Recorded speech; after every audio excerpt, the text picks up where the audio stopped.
On this episode of the Naturist Living Show, the Vagina Monologues.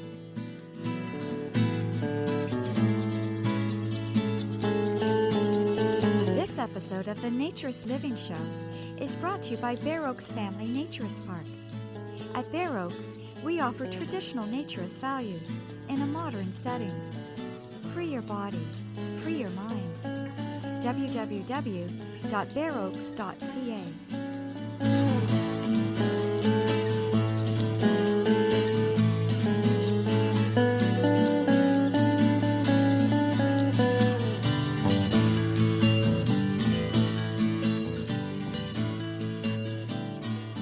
Welcome, dear listener, to the August 2013 episode of the Naturist Living Show. That's episode number 58.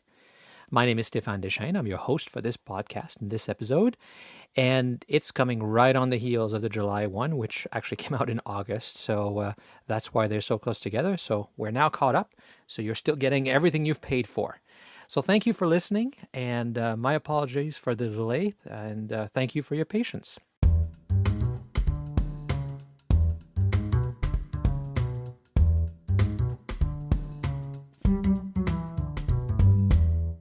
As you heard in the July episode, we Felicity and Jordan were both here for the Naturist Festival. So while she was here, we recorded that her segment live as more of a discussion between the two of us, and we also recorded a second one for the August episode because we knew it was coming right after. So here's Felicity's segment.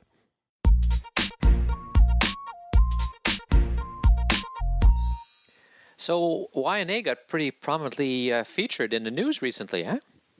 Yes, we have. We were in NBC News because an article came out about naturism and young people, and it also featured images from body painting with an artist named Andy Golub, which we also got a lot of press for. We just did a group body painting in Times Square, so the images were from that. So I really wanted to talk about this NBC article about the naturist movement and is it dying, and about recruiting young people. Yeah, well, and we've had podcasts on attracting young people, and obviously, I mean, you're here at Bare Oaks here for the FQN Festival. Do you see a lack of young people? Are there just old people here with sitting around with big beer bellies? I don't. I mean, I see a lot of young people, very active people. A lot of people playing volleyball, a lot of families, young people with kids. So it's nice. Yeah, and at your events, is it just like old people at your events? No, I mean, the average age is around 28. We have people of all ages, but we have plenty of young adults at every event, and we're growing as an organization. Yeah, I was upset by the article because it took the position that there was first that there was a problem, which I don't think there is. I think there's just some people, if you don't market to young people to be naturists, you're not going to get them. But I was upset because the article took such a negative tone. I thought it was just like, there's all these old farts who are essentially, it almost sounds like they're trying to trick young people into coming. Did you get that feeling? Yeah, I did too. It seems like that's always the angle of these articles, and obviously this NBC piece is one of many that's come out in the past, even 30 years.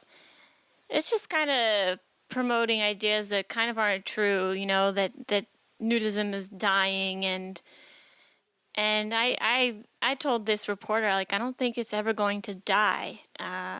There's always going to be people skinny dipping. There's always going to be people who just have the natural tendency to want to be naked. There are teenagers who just hang out naked before they even know that naturism exists as a movement. Yeah, I think it's a movement that is the problem is it's lost the fact that it is a movement in a lot of cases. I think it's I'm sorry to always sound critical, but I think it comes down to the clubs. I think there's a lot of clubs out there that have forgotten what naturism is about and why they're naturist, and they've forgotten that you actually have to campaign and market what your service. And you can't just do one thing, like put one ad in a newspaper and expect the next day to anybody to shop. In fact, I don't think putting an ad in newspaper is the thing to do at all, right? Right. Yeah, we're very much against. We say it. Print advertising is just totally outdated, and a lot of the clubs and resorts are using outdated methods of advertising and marketing and such. And if anything's going to die out, it's going to be these clubs and resorts that are not adapting and changing, and perhaps the larger organizations as well, if they aren't getting new members, and if people are no longer feeling a connection to their values and the way they are running things. So what's happening at YNA? What do you guys plan for the fall, and how are you going to keep attracting young people? Yeah, the summer has gone by so fast, and this is always our ideal time. We love to be outside, outdoors. But for the colder months, we'll probably have a few indoor parties, and we're also looking to do a few workshops with a chef who was at our upstate New York event named Sarah Eve Cardell, to do some raw chocolate workshops, even some shamanic drum circle journey kind of things indoors in Manhattan. So we're looking to do, maybe naked bowling again, so just some fun indoor events for the winter months. And you've also had some interesting questions from young people and about young people on some of the. Was it your website? Yeah, we have a website called askanudist.com where people can ask any question they want about nudism, naturism, and social nudity, and they'll get an answer from the nudist community. And we recently got a question from a teenager who just discovered naturism. He's going back to school in the fall, and he asked, should I keep this secret, or who should I tell, or who can I tell? Should I be open about it, or not tell anybody that I'm a naturist? And I honestly wasn't sure how to answer it.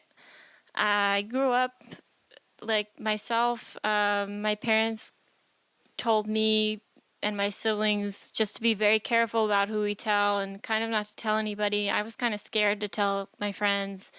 And when I did, it was really no big deal. But it still seems kind of a tricky issue because, teenagers feel a lot of pressure. If they don't have the confidence in themselves, they might face some consequences from their peers, bullying or teasing. And if they told even their teachers, teachers can also get the wrong idea. So, I put the question out there to our own community to ask, what do people think, or how would they answer?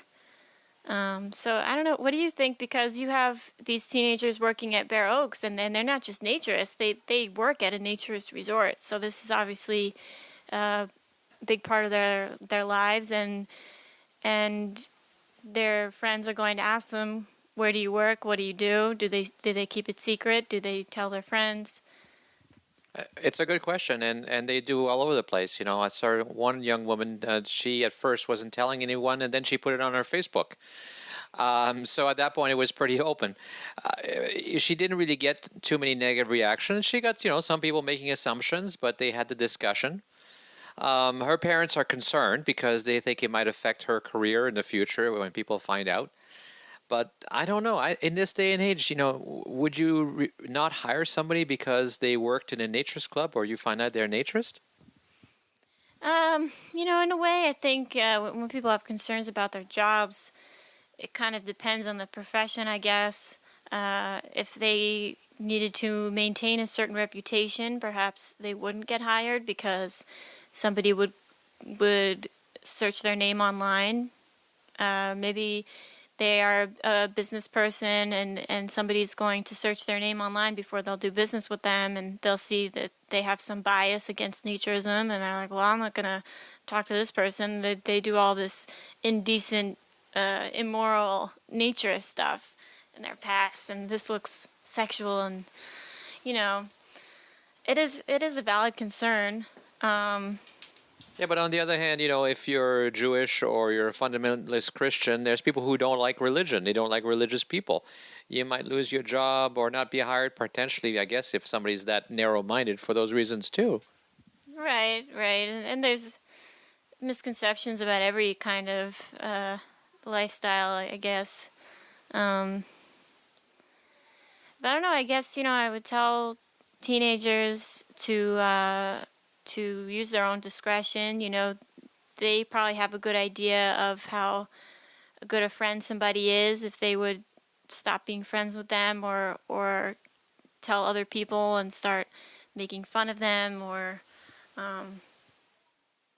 I think teenagers, they are adults, young adults, and I think they could make their own decision about it, of who to tell. Well, I think it'd be cool to hear from a lot of them and different opinions and what people have to say. So how can they come and weigh in on this discussion? So they could go on our website on www.askanudist.com, and they can create an account. It's very easy, and answer this teenager's question. And to find out what's going on with YNA in the fall? You can go to our main website at yna.me to get to the main Young Naturist America website for events and more information.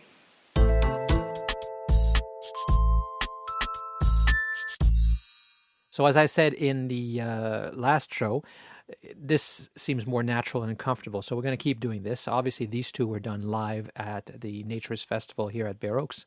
But we're going to try to record future ones using Skype. So you'll get the same kind of banter, which is more fun for us and I think more interesting for you as well.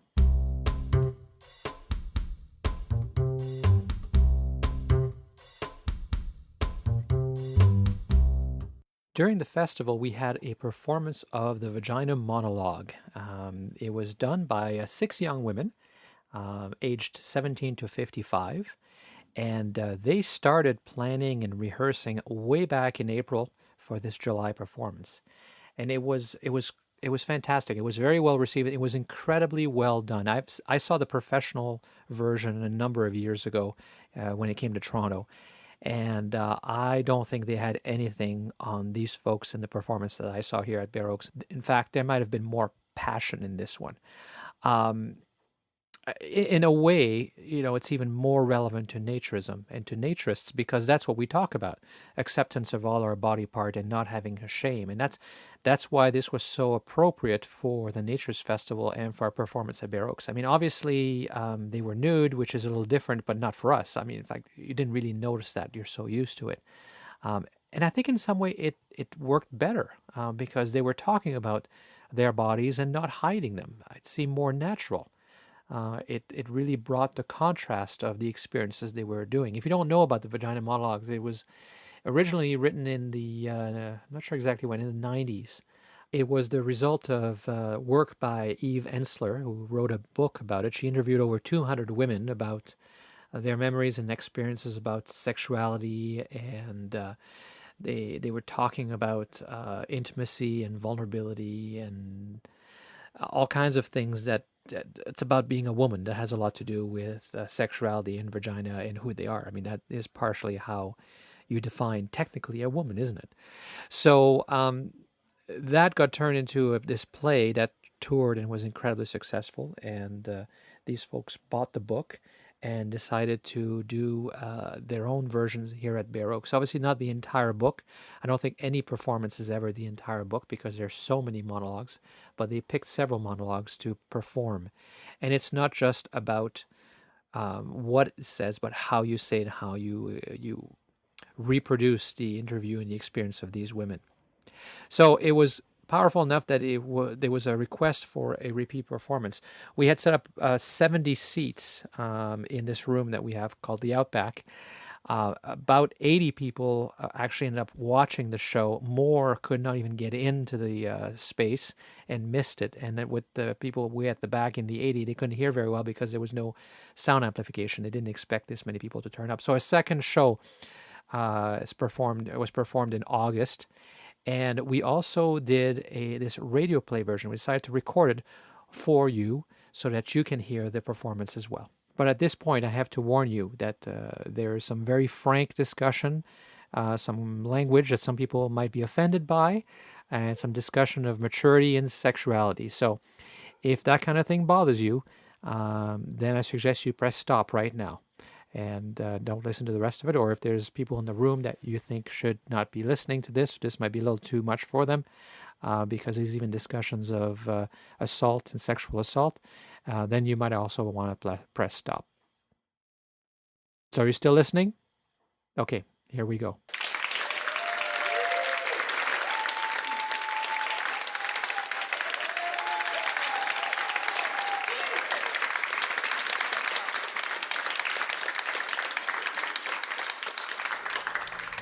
Bet you're worried.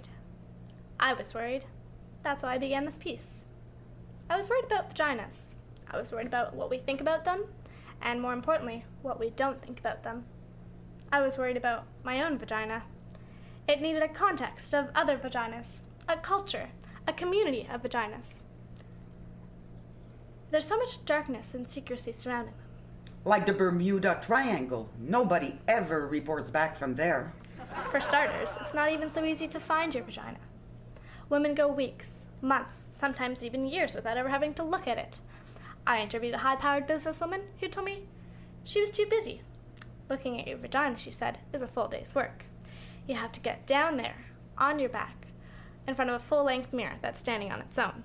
You have to get in the perfect position with the perfect light, which is then somehow shadowed by your arm or a leg in the position that you're in. You get all twisted up, your back is arched, your neck is killing you. You're exhausted by then. She said she didn't have time for that. She was busy. So I decided to talk to women about their vaginas, to do vagina interviews, which then became Vagina Monologues. I talked to over 200 women. At first, many of the women were a little reluctant to talk. They were a little shy, but once you got them going, you couldn't stop them. Women secretly love to talk about their vaginas, mainly because nobody's ever asked them before. Let's just start with the word vagina. Sounds like an infection at best. Maybe a medical instrument. Hurry, nurse, bring me the vagina. Vagina. Vagina! Vagina. It doesn't matter how many times you say it. It never actually sounds like a word you want to say. It's a totally ridiculous, completely unsexy word. If you try to use it during sex to be politically correct, Darling, could you stroke my vagina? you'll kill the act right there. I'm worried about vaginas. What we call them and don't call them. In Great Neck, they call it a pussycat. I remember one woman telling me her mother always said to her, "Don't wear your panties underneath your pajamas, dear. You gotta air out your pussycat." In Westchester, they call it a pookie. In New Jersey, a twat. There's powder box. Derriere. Poochie. Poopy? Pee-pee? Poopaloo. Punani. A pal and a peach. Toady. Dee-dee? Nishi? Dignity. Monkey box. Coochie snorcher. Cooter. Labbe? Gladys Siegelman? VA. Wee wee. Horse spot. Nappy dugout. Mongo? A pajama. Fanny Boo. Marshmallow. A ghoulie. Possible. Tamale? Totita? Connie. Mimi in Miami. A split knish in Philadelphia. A schmende in the Bronx. I'm worried about vaginas. I asked all the women I interviewed the same questions, and then I chose my favorite responses. Although, I must tell you, I never heard an answer I didn't love. I asked women, if your vagina got dressed, what would it wear? A beret. A leather jacket. Silk stockings. A mink. Ooh, a pink boa. A male tuxedo. Jeans. Something form-fitting. Emeralds. An evening gown. Sequins. A male tuxedo. A tutu. See-through black underwear. A taffeta ball gown. A large hat full of flowers. Oh, a leopard hat. Purple velvet pajamas. Angora. A red bow. Ermine and pearls. Something machine washable. Ooh, a costume eye mask. A silk kimono. Reading glasses. Sweatpants. A tattoo. A electrical shock device to keep unwanted strangers away. High heels. Lace. And combat boots. Purple feathers and twigs and shells. Cotton. A pinafore. A bikini. A slicker. I asked women, if your vagina could talk, what would it say in 2 words? Slow down. Is that you? Feed me. I want. Yum, yum. Oh, yeah. Start again. No, over there. Lick me. Stay home. Brave choice. Think again. More, please. Embrace me.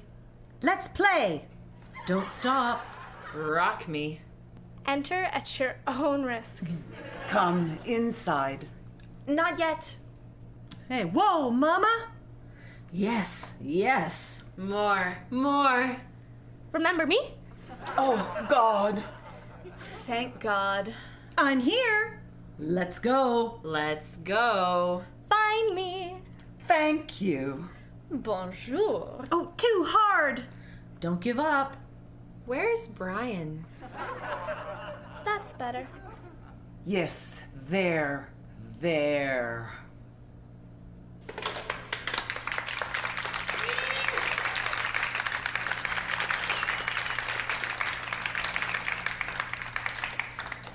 I interviewed a group of women between the ages of 65 and 75. These interviews were the most interesting and poignant of all, mainly because many of these women had never had a vagina interview before. I felt terribly lucky to have grown up in the feminist era. I found that many of the women in this age group had very little conscious relationship with their vaginas. One woman I interviewed was 72 years old and had never even seen her vagina. She had only touched herself when she was washing in the shower and never with conscious intention. She had never had an orgasm.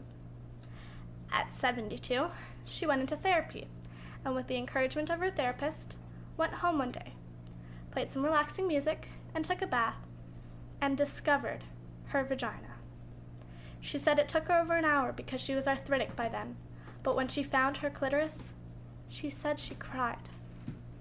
This monologue is for her. Down there? Haven't been down there since 1953. Oh, no. Has nothing to do with Eisenhower. It's like a cellar down there. It's damp and clammy. Believe me, you don't want to go there. You'd get sick, suffocating, very nauseating. Smells of clamminess and mildew and everything. Blech. Smells unbearable. Gets in your clothes. No, there was no accident. It didn't blow up or catch on fire or anything. Nothing so dramatic. Well, never mind. No, never mind. I can't talk to you about this. What's a smart girl like you going around talking to old ladies like me about their down there's for? We didn't do that sort of thing when I was a girl. What? Jeez. Okay. There was this boy, Andy Letkov. Oh, he was really cute. Well, I thought he was cute. He was tall, like me, and I really liked him. He asked me out on a date in his car. No. I can't talk about this. I can't do this. You just know it's there. That's all, like the cellar. There's rumbles down there sometimes. You can hear the pipes. And things get caught, like animals and things. And it gets wet. And sometimes someone comes and repairs the leaks. But it's got to be there, because every house needs a cellar. Otherwise, the bedroom would be in the basement. Oh, yes. Andy Ledkov. Oh, I really liked him. We were out in his car, a brand new white Chevy Bel Air. I remember thinking that my legs were too long for the seat. I have long legs. They were bumping against the dashboard. I was looking at my large knees when suddenly he kissed me with authority like they do in the movies. And well, that got me excited. It got me so excited that there was a flood down there. It was like a force of passion, a river of life that was flooding out of me, right through my panties, right onto the seat of his brand new white Chevy Bel Air. It wasn't pee, and it smelled. Well, I didn't think it did, but Andy said that it smelled like sour milk and that I was going to stain the seat of his car. He said that I was a weird, stinky girl. I tried to explain that it was his kiss that got me by surprise, that usually I didn't do that.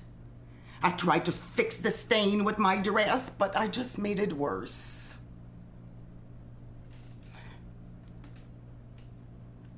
Andy drove me home.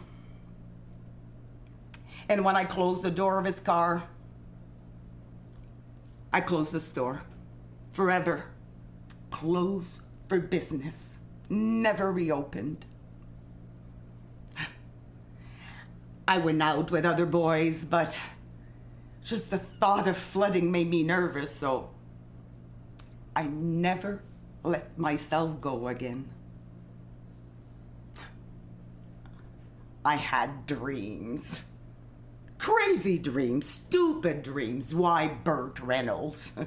He really didn't do much for me in life, but in my dreams, there was always Burt and I. Burt and I. Burt and I. We would go out to a restaurant like the ones in Atlantic City with large chandeliers and stuff everywhere and thousands of servers with vests on. Burt would offer me an orchid corsage, and I would pin it to my dress. Oh, we would laugh. We would eat shrimps, large shrimps, fabulous shrimps. We would laugh some more. We were happy together. And then he would look at me in the eyes. He would pull me right in the middle of the restaurant, and just as he's about to kiss me, the restaurant would start spinning. Pigeons would fly from under the tables. I never understood why there were pigeons in there. And then the flood. It would start, and it would pour out of me and pour and pour. The whole restaurant would get full of water. There would be little boats and fish and Burt. Right there, in the middle of a restaurant with water all the way up to his knees, looking horribly, horribly disappointed that I've done it again.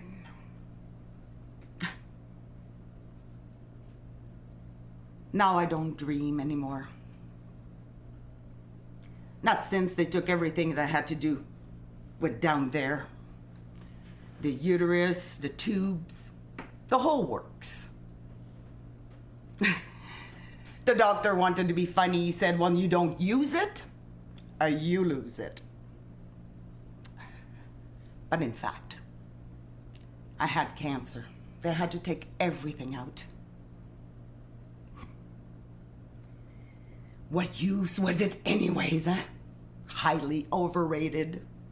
I do other things. Dog shows. I sell antiques. What do you mean, what it would wear? What kind of question is that? What it would wear? It would wear a sign. Closed due to flooding. What would it say? What kind of question is that? What would it say? It's not a person that speaks. It's a thing down there that's closed for a long, long time. You happy now? You made me talk. You made an old lady talk about her down there. You feel better? Well, I must tell you, you're the first person I've ever spoken about that, and I feel a little bit better.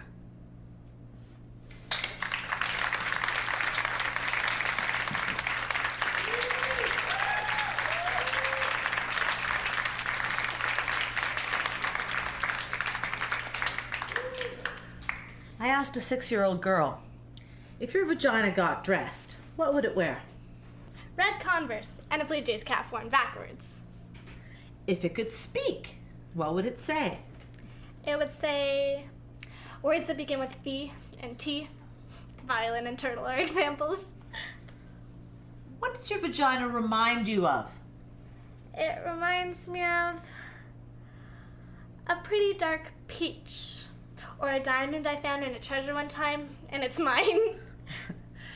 What's special about your vagina? I know somewhere really deep down, it's got a really, really smart brain. What does your vagina smell like?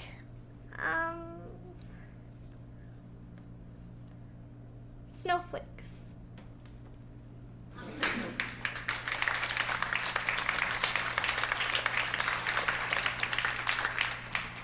When I returned to New York after my first trip, I was in a state of outrage. Outrage that 20,000 to 70,000 women were being raped in the middle of Europe in 1993 as a systematic tactic of war, and no one was doing anything to stop it. A friend asked me why I was surprised. She said that 500,000 women are raped in this country every year, and that in theory, we were not at war. I was walking down Manhattan when I was suddenly struck by a disturbing image on the front page of Newsday. It was a photo of a group of 6 women after being returned home from a rape camp in Bosnia. Their faces revealed shock and despair, but even more disturbing was the sense that something sweet, something pure, had forever been lost in each of their lives. This monologue is for the women of Bosnia. My vagina was green. Water-soft pink fields, cow mooing, sun resting, sweet boyfriend touching lightly with a soft piece of blonde straw. There's something between my legs. I don't know what it is. I don't know where it is. I do not touch. Not now. Not anymore. Not since.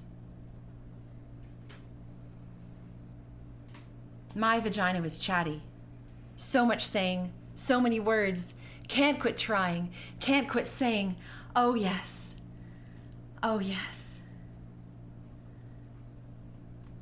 Not since I dream there's a dead animal sewn in down there. The thick black fishing line. And the bad, dead animal smell cannot be removed. And its throat is slit. And it bleeds through all my summer dresses. My vagina, singing all girl songs, all goat bell ringing songs, vagina songs, vagina home songs. Not since the soldiers put a long, thick rifle inside me.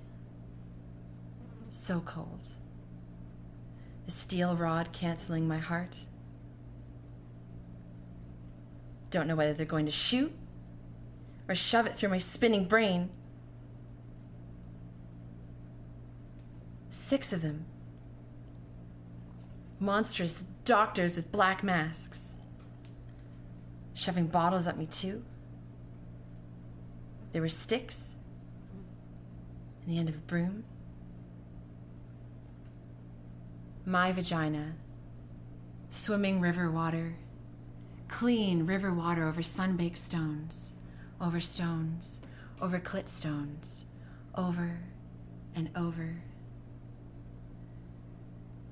Not since I heard the sound of the skin tear, lemon screeching sounds. Not since a piece of my vagina came off in my own hand. A part of the lip. Now one side of the lip is completely gone. My vagina, a live, wetwater village. My vagina hometown. Not since they took turns. For 7 days. Leaving their dirty sperm inside me. Smelling like smoked meat and feces. It became a river of poison and pus. And all the crops died. And all the fish. My vagina, a live, wetwater village. But they invaded it, and they butchered it, and they burned it down. I do not go there anymore.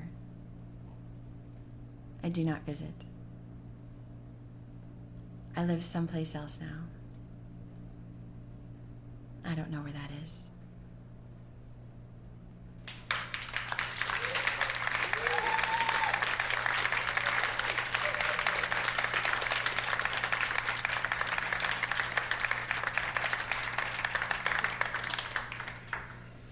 So this is how I came to love my vagina. It's embarrassing, because it's not politically correct.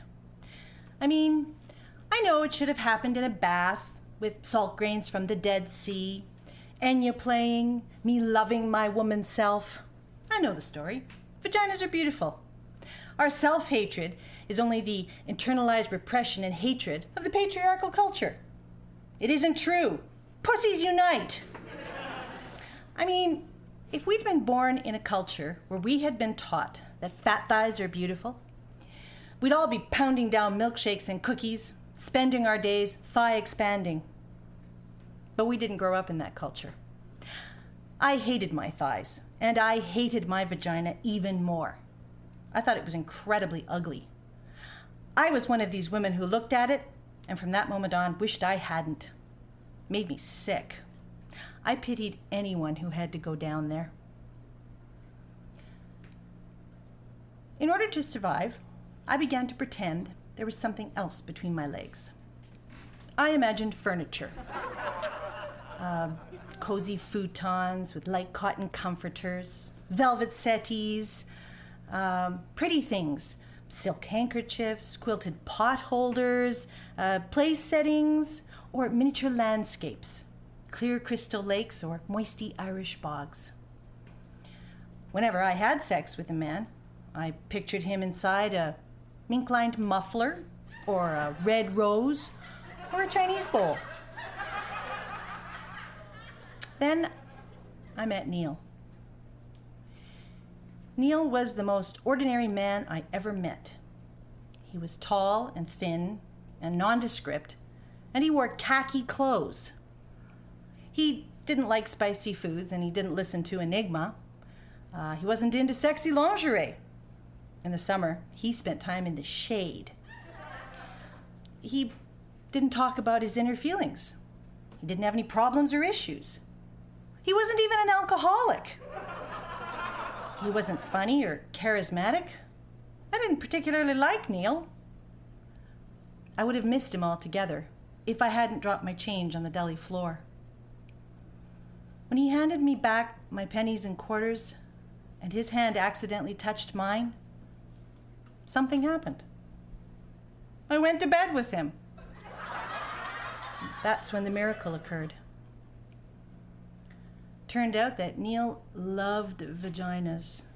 He was a connoisseur.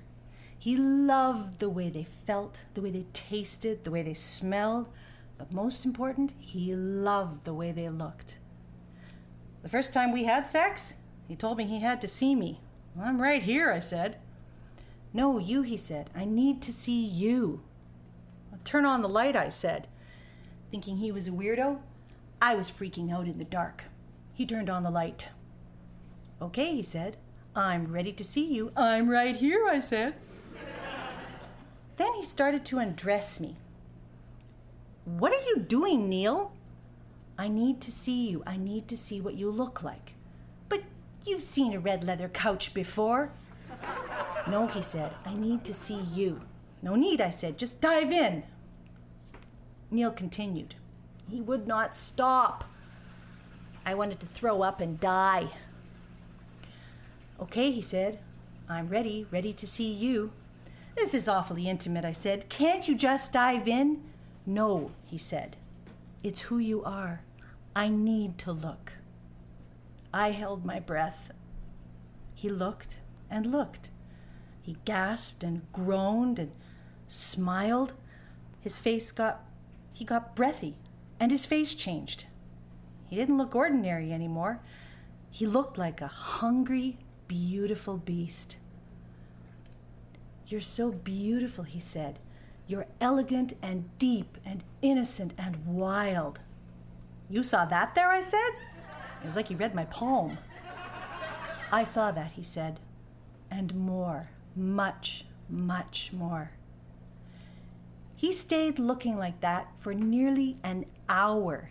It was like he was studying a map or observing the moon or looking into my eyes. But it was my vagina.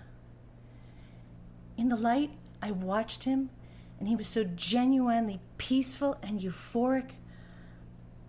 I began to get wet and turned on. I began to see myself the way he saw me. I began to feel beautiful and delicious, like a great painting or a waterfall. Neil wasn't afraid. He wasn't grossed out. I began to swell, began to feel proud. And Neil lost himself there, and I was with him in my vagina, and we were gone.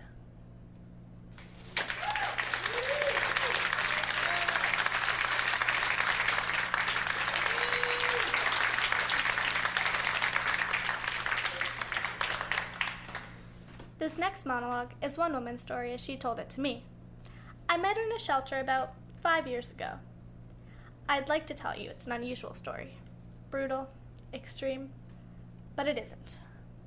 In fact, it's not any more disturbing than many of the stories I've heard in the years since. Poor women suffer terrible sexual violence that goes unreported. Because of their social class, these women often don't have access to therapy or other methods of healing. The repeated abuse ultimately eats away at their self-esteem, leading them to drugs and prostitution, and in many cases AIDS and death. Fortunately, this particular story has a different outcome. This woman met another woman in that shelter, and they fell in love.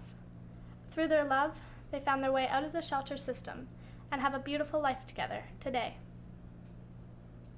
I wrote this piece for them, for their amazing spirits, for the women we do not see, who hurt and who need us. Memory, 5 years old. My mama tells me in a scary, loud, life-threatening voice to stop scratching my coochie snorcher. Well, I become afraid that I gone and scratched it off down there. I do not touch myself again, not even in the tub. I remember being in the tub, though, and putting Band-Aids over my coochie snorcher to cover the hole. They just floated off in the water. I imagine a stopper, a bathtub plug up there, stop things from entering me. I wear 3 pairs of happy, hot patterned cotton underwear under my snap-up PJs. And I still want to touch myself, but I don't. Memory, 7 years old. Edgar Montaigne, who is 10, gets angry at me and punches me right between the legs with all his might. Well, I feel like he breaks my entire self. I limp home. I can't pee. When my mama asks what happened, and I told her what Edgar did to me, she yells at me and tells me to never let anyone touch me down there again. I tried to explain to her mama he didn't touch it. He punched it. Memory, 9 years old. I'm bouncing and falling on my bed and impale my coochie snorcher on the bedpost. I make high-pitched screamy noises that come straight from my coochie snorcher's mouth. I get taken to the hospital where they sew me up where I've been torn apart down there. Memory, 10 years old. I'm at my father's house and he's having a party. Everybody's drinking. I'm downstairs in the basement all by myself, trying on my new white cotton bra and panty set that my daddy's girlfriend just gave me. And suddenly, this big man, Alfred, my father's best friend, comes up behind me and pulls down my underpants and sticks his big, hard penis into my coochie snorcher. I scream, I kick, I tried to get him off, but he's already got it in. Suddenly my father's there, and he's got a gun, and there's this loud noise and blood. Lots and lots of blood, all over Alfred and me. I'm sure my coochie snorcher's fallen out for good. Alfred's paralyzed for life, and I don't get to see my father again for another 7 years. Memory, 13 years old. My coochie snorcher is a very bad place. A place of pain, nastiness, punching, invasion, and blood. Lots and lots of blood. It's a bad luck zone. Site for mishaps. I imagine a freeway in between my legs, and girl, I am traveling far away from here. Memory, 16 years old. There's this gorgeous 24-year-old woman in our neighborhood, and I stare at her all the time. This one day, she invites me into her car and asks me if I like to kiss boys, and I tell her that I do not like to do that. And then she says she wants to show me something. And she leans over and puts her lips so softly on mine. And then she puts her tongue in my mouth. Wow. She asked me if I'd like to come over to her house, and then she kisses me again. She tells me to relax, to feel it, to let our tongues feel it. She asked my mama if I can come over to her house later on, and my mama's delighted that such a beautiful, successful woman has taken such an interest in me. I'm scared, but really I can't wait. Her apartment's fantastic. She's got it hooked up. It's the 70s, so imagine the beaded curtains, the fuzzy pillows, the mood lights. I decide right there that I want to be a secretary like her when I grow up. The beautiful lady makes herself a vodka, and asks me what I'd like to drink. I tell her I'll have the same. She says she doesn't think my mama would appreciate me drinking vodka. And I say I don't think she'd appreciate me kissing girls neither. And the pretty lady makes me a drink. And then she changes into this chocolate satin teddy, and she is so beautiful. And I always thought bull daggers were ugly. I say, "You look great." And she says, "So do you." And I say, "All I got is this white cotton bra and panty set." And then she changes me, slowly, into this lavender satin teddy. And the alcohol has gone to my head, and I am loose and ready. I notice this beautiful poster of this naked woman above her bed as she gently lays me down. And just our bodies rubbing together makes me come. Then she does everything to me and my coochie snurcher that I always thought was nasty before. And wow, I'm so hot, so wild. She says, "Your vagina, untouched by man, smells so fresh, so sweet. Wish I could keep it that way forever." Well, I get crazy wild. And then the phone rings. It's my mama, of course. And I'm sure she knows she catches me at everything. And I'm breathing heavy, so I'm trying to sound normal when I answer the phone. She says, "What's the matter with you, girl?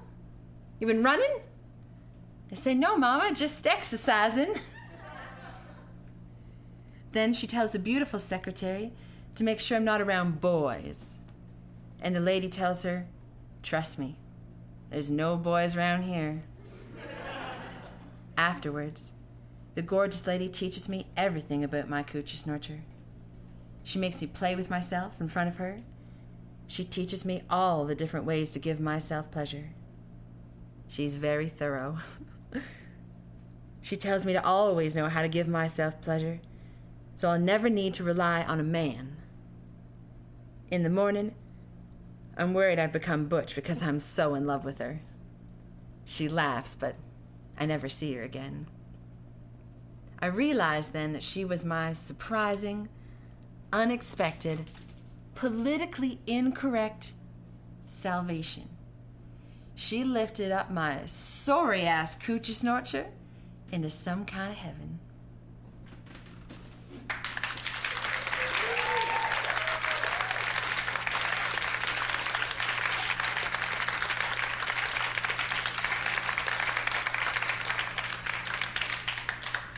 I've always been obsessed with naming things. If I could name them, I could tame them. If I could name them, I could know them. They could be my friends. For example, I had a large collection of frogs when I was little girls. Stuffed frogs, crystal frogs, plastic frogs, neon frogs, happy battery-operated frogs. Each one of them had a name. I would get to know them for a while before I named them.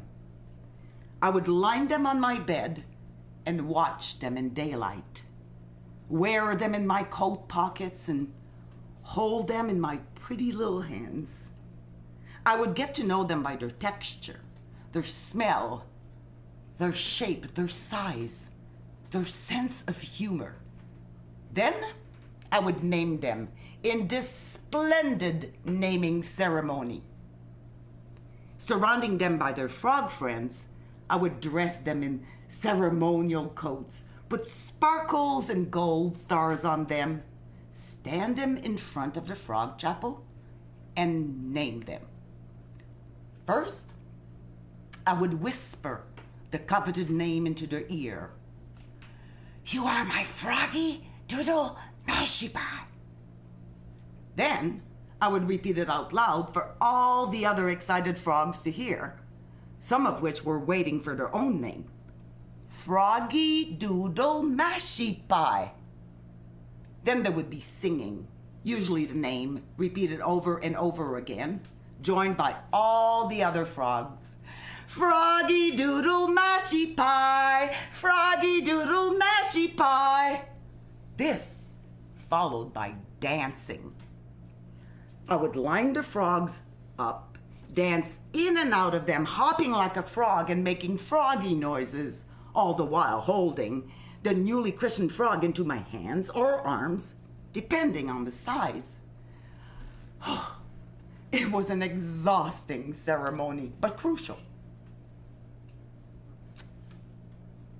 It would have been fine if it'd been limited to frogs, but soon I started naming everything. I named the floors, the doors, the stairs, the chairs. Ben, for example, was my flashlight. Named after my kindergarten teacher who was always in my business. Eventually, I named all the parts of my body.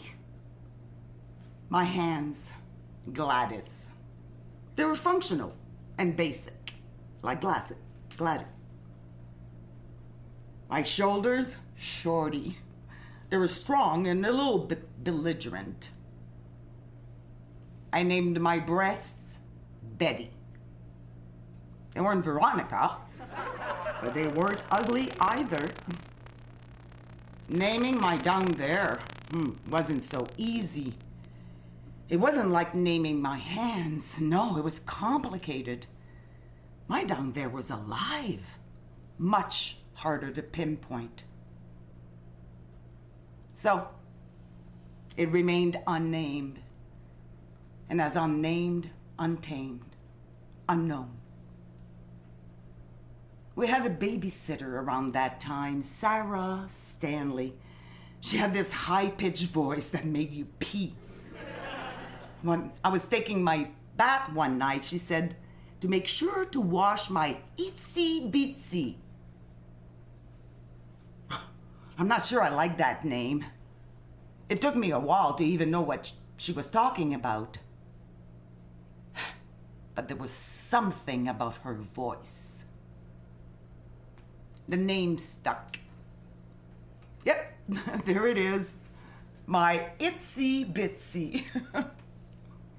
Unfortunately, the name followed me into adulthood. On my first night in bed with the man I would later on marry, I told him that my itsy bitsy was shy, but eager. And if he would surely be patient, she would reveal her mysteries. He was a little freaked out, I think. But, as is his nature, he went along with it. And he even called her by name. Itsy Bitsy, are you ready? I myself was never crazy about the name, so what happened later on is not surprising. One night, my husband and I were in the act, and he called out to her, Itsy Bitsy, come on out, come and play. But she did not respond. It was as if suddenly she wasn't there. Itsy Bitsy, come on out, it's me, your biggest fan. No word. No motion. So I called her. Itsy Bitsy, come on now, don't do this to me. Not a word. Not a sound. Itsy was dead and mute and gone. Itsy Bitsy! For days she didn't come, then weeks, then months. I became despondent. I reluctantly told a friend of mine, Teresa, who was spending all of her time in this women's club. I said, Teresa, Itsy Bitsy won't speak to me. She won't return my calls. Who is Itsy Bitsy, she said. My Bitsy, I said, my Itsy. What are you talking about, she said, in a voice that suddenly sounded much deeper than mine. You mean your vulva, girl? Vulva, I said. What exactly is that? It's the package, she said. It's the entire deal. vulva. Vulva. I could feel something unlock. Itsy Bitsy was wrong. I knew it all along. I couldn't see Itsy Bitsy. I didn't know who or what she was, but she didn't sound like a lip or an opening. That night, we named her, my husband Randy and I, just like the frogs. Stood her in front of the body chapel with sexy clothes, lit candles. At first, we whispered it. Vulva. Vulva. To make sure that she would hear. Vulva, are you there? There was sweetness. And something definitely stirred. Vulva, are you real? And we sang the vulva song, which didn't involve croaking, but kissing. And we danced the vulva dance. And all the body parts were aligned. Shorty, Gladys, and Betty. And they were definitely listening.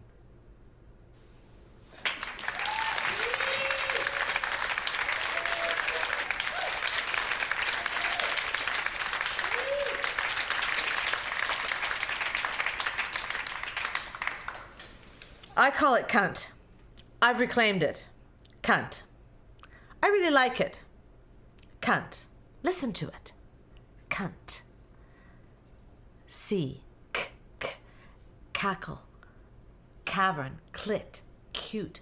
Come. Closed. Closed inside. K. Then U.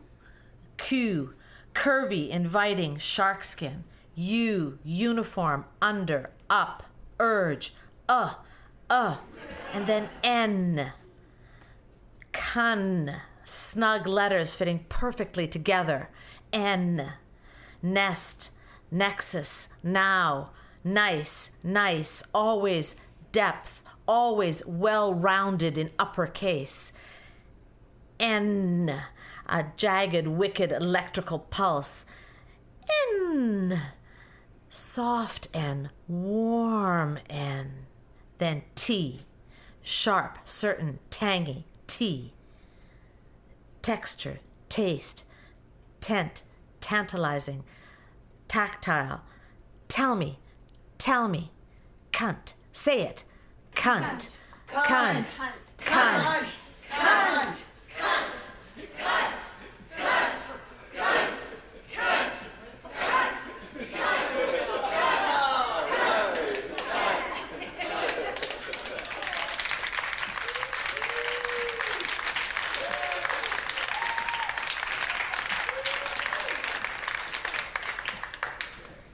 To love women, to love our vaginas, to know them and touch them and be familiar with who we are and what we need, to satisfy ourselves, to teach our lovers how to satisfy us, to be present in our vaginas, to speak of them out loud, to speak of their hunger, their pain, their loneliness, their humor, to make them visible so they cannot be ravaged in the dark without great consequence, so that our center, our motor, our point, our dream is no longer detached, mutilated, numb, broken, invisible, or ashamed.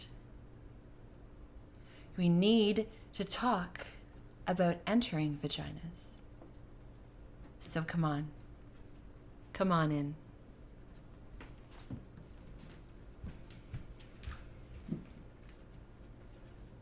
I love vaginas. I love women. I do not see them as separate things. Women pay me to dominate them, to excite them, to make them come. I didn't start out like this. No, to the contrary, I started out as a lawyer.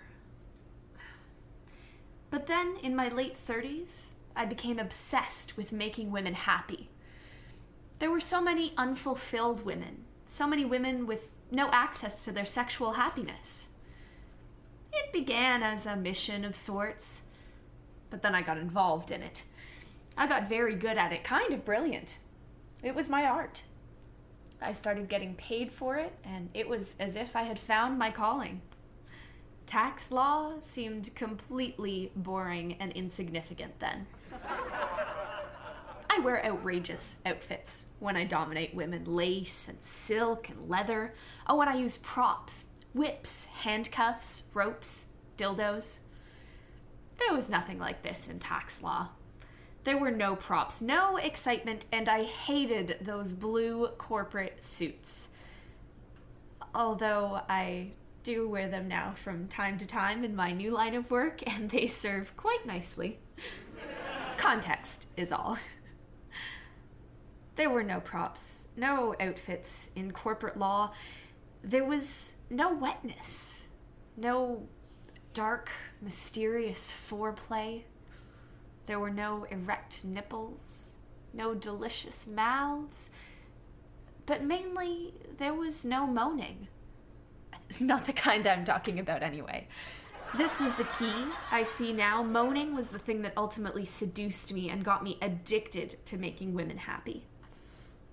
When I was a little girl, I would hear women in the movies making love, making strange orgasmic moaning noises. I used to laugh. I got strangely hysterical. I could hardly believe that huge, outrageous, ungoverned sounds like that just came out of women. Oh. I longed to moan. I used to practice in my room, in front of a mirror on a tape recorder, moaning in various keys, various tones, sometimes with very operatic expressions, sometimes with more reserved, almost withheld expression. But always, when I played it back, it sounded fake. It was fake. It wasn't rooted in anything sexual, really, only in my desire to be sexual. Then, when I was 10, I had to pee really badly once on a car trip. It went on for almost an hour, and when I finally got to pee in this dirty little gas station, it was so exciting, I moaned. I moaned as I peed. I could hardly believe it, me moaning in an Esso station somewhere in the middle of northern Ontario. I realized right then that moans are associated with not getting what you want right away, with putting things off. I realized moans were best when they came out of this deep, mysterious part of you that was speaking its own language. I realized that moans were, in fact, that language. I became a moaner. It made most men anxious. Frankly, it terrified them. I was loud and they couldn't concentrate on what they were doing. They'd lose focus. Then they'd lose everything. We couldn't make love in people's homes. The walls were too thin. I got a reputation in my building, and people stared at me with contempt in the elevator. Men thought I was too intense. Some called me insane. I began to feel bad about moaning. I got quiet and polite. I made noise into a pillow. I learned to choke my moan, to hold it back like a sneeze. Then I started getting headaches and stress-related disorders. I was becoming hopeless when I discovered women. I discovered that most women loved my moaning, but more important, I discovered how deeply excited I got when other women moaned, when I could make other women moan. It became a kind of passion, discovering the key, unlocking the vagina's mouth, unlocking this voice, this wild song. I made love to quiet women, and I found this place inside them, and they shocked themselves in their moaning. I made love to moaners, and they found a deeper, more penetrating moan. I became obsessed. I longed to make women moan, to be in charge, like a conductor maybe, or a band leader. It was a kind of surgery, a kind of delicate science, finding the tempo, the exact location or home of the moan. That's what I called it. Sometimes I found it over a woman's jeans. Sometimes I sneaked up on it off the radar, quietly disarming the surrounding alarms and moving in. Sometimes I used force, but not violent, oppressing force. No, more like dominating, I'm gonna take you someplace, why don't you lie back, enjoy the ride kind of force. Sometimes it was simply mundane. I found the moan before things even started while we were eating salad or chicken, just casually right there with my fingers. There it is like that, real simple in the kitchen, all mixed in with the balsamic vinegar. Sometimes I used props. I loved props. Sometimes I made the woman find her own moan in front of me. I waited, stuck it out until she opened herself. I wasn't fooled by the minor, more obvious moans. No, I pushed her further, all the way into her power moan. You see, there's the clit moan.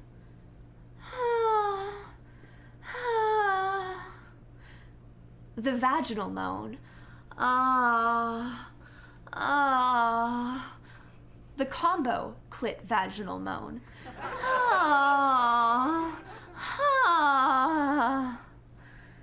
The pre-moan. The almost moan.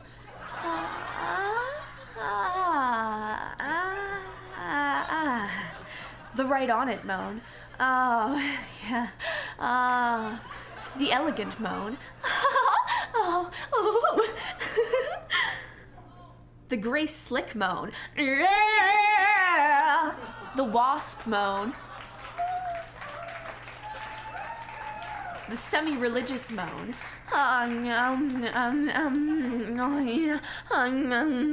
The baby moan. The doggy moan. The southern moan. The uninhibited militant bisexual moan. The machine gun moan. The tortured Zen moan.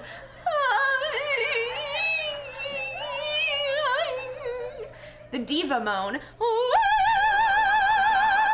The twisted toe orgasm moan.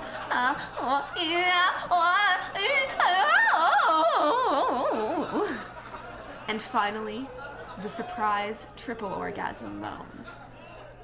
Oh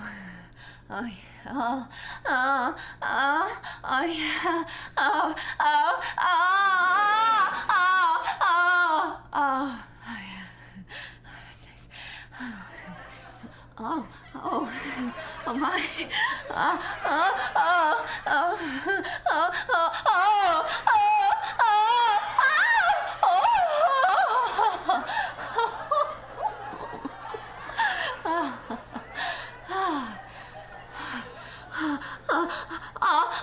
Oh shit.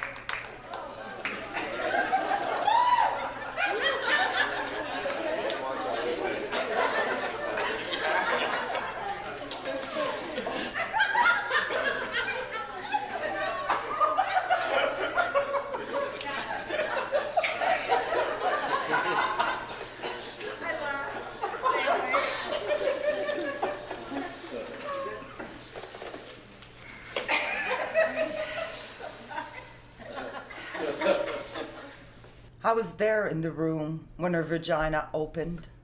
We were all there. Her mother, her husband, and I. And the nurse from the Ukraine with her whole hand up there in her vagina, turning and feeling with a rubber glove, while she casually talked with us as if she was turning on a loaded faucet. I was there in the room when her contractions made her crawl on all fours, made unfamiliar moans seep out of her pores. And there still, after hours, when she screamed, suddenly, wild, her arms striking at the electric air. I was there when her vagina changed from a shy sexual hole to an archaeological tunnel, a sacred vessel, a deep well with a tiny stuck child inside waiting to be rescued. I saw the colors of her vagina. They changed.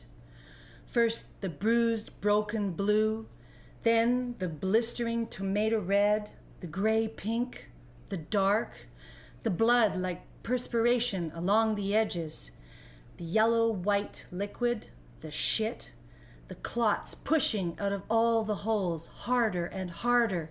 Saw the baby's head through the hole, scratches of black hair. Just behind the bone, a hard, round memory, as the nurse from the Ukraine kept turning and turning her slippery hand. I was there when both of us, her mother and I, each held leg, spread her wide, pushing with all of our strength against her pushing, and her husband sternly counting 1, 2, 3, telling her to focus harder. I looked into her then. I couldn't get my eyes out of that place. We forget the vagina. All of us. What else would explain our lack of awe, our lack of wonder? I was there when the doctor reached in with Alice in Wonderland spoons, saw her vagina change to a wide operatic mouth, singing with all its strength. First the little head, then the gray flopping arm, then the fast swimming body, swimming quickly into our weeping arms. I was there later when I just turned and faced her vagina. I stood and I let myself see her, spread wide, completely exposed, mutilated, swollen and torn, bleeding all over the doctor's hands who was calmly sewing her there. I stood, and as I stared, her vagina became this wide, red, pulsing heart. The heart is capable of sacrifice. So is the vagina. The heart is able to forgive and repair. It can change its shape to let us in. It can expand to let us out. So can the vagina. It can stretch for us and ache for us, die for us and bleed us into this difficult, wondrous world. So can the vagina. I was there in the room. I remember.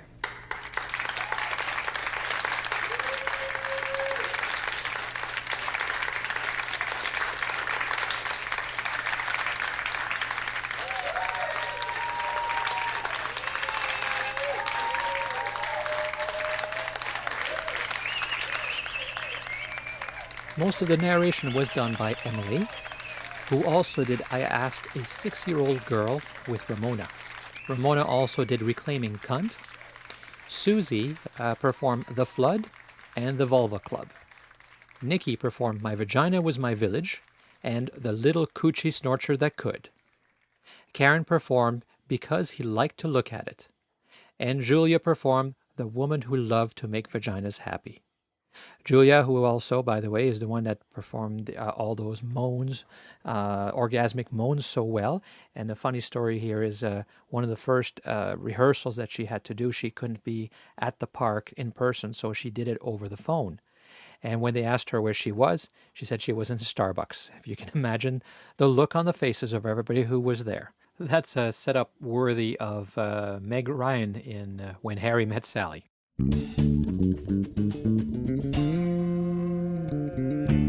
Well, that's all for this episode of the Naturist Living Show. A rather long one, given that we inserted that entire show. I hope you enjoyed listening. My name is Stéphane Deschênes once again, and I'm your host for this episode and for the Naturist Living Show and the owner of Bare Oaks Family Naturist Park. You can find a link to the items that were discussed in the show, which is mostly what was discussed by Felicity of YNA, in the show notes, which is located on our website at naturistliving, one word, .Bare Oaks, B-A-R-E, of course, bareoaks.ca, because we're in Canada. And if you want to send me a note or any information, I always enjoy hearing from you, dear listener. You can send an email to naturistliving, again, one word, at, in this case, because it's an email address, at bareoaks, B-A-R-E, bareoaks.ca, because we are in Canada. So join us again in about a month for the next episode of the Naturist Living Show. This episode of the Naturist Living Show was brought to you by Bare Oaks Family Naturist Park. Traditional naturist values in a modern setting.